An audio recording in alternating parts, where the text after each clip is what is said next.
Hello and welcome to the Al Jazeera News Hour. I'm Jane Dutton. This is Al Jazeera live from our news centres here in the Gulf. Live in Cape Town into Syria. These are the main stories from Johannesburg. This is Tonight with Jane Dutton. Mr. Barak, you're talking about this fence, this barrier. The Palestinians are saying by putting that up, you're being provocative. No, that's not true.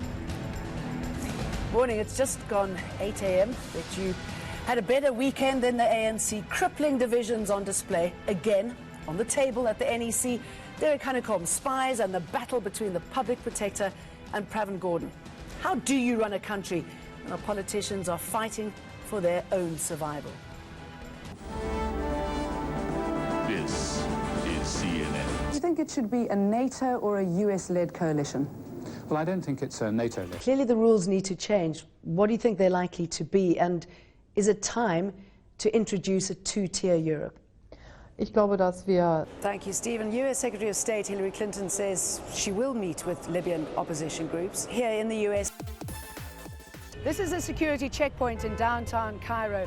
Soldiers are stationed here at all major intersections. A large presence of tanks on the street in strategic positions. We've seen a lot of the protesters surrounding that army vehicle, that police vehicle that was burnt yesterday, very symbolic of how the spree on the street was unfolding. One gentleman showed us a tear gas canister which said made in the US, and they asked us, how come the US is supporting people who are doing this to us?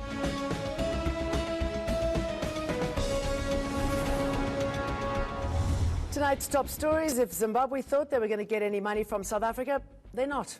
Mr. Theresa May, what sort of guarantees have you been given that British interests here will be safe and secure, considering the government hasn't a clear picture of what it's going to do with land reform?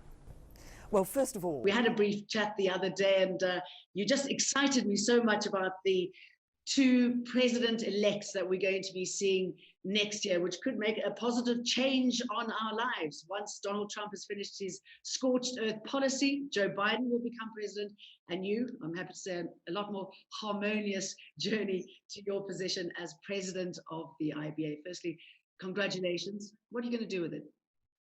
Thank you for that. A very big welcome to Inside Story. How is it possible to conduct a fair investigation if you cannot go into Israel and Israel doesn't cooperate? What is the point? I think there's every point. This regeneration is taking place throughout the city. Today, 16 years later, it is home of one of the biggest fan zones for the World Cup. So it shows you how far South Africa has come, but at what cost? The West Bank is not the issue here. It's Gaza that has been devastated by the war. It's Gaza that has been devastated by the siege. What the latest picture is where you are. But surely the counting is still underway. It's been going on for over 24 hours, and it's going to go on a lot longer, for at least 3 weeks. Hello, I'm Jane Dutton, and welcome to Hotspots. Reykjavik has undergone a radical change. Just 10 years ago, there were only about 20 restaurants. Now, there are over 200, which shows how fashionable the city's become.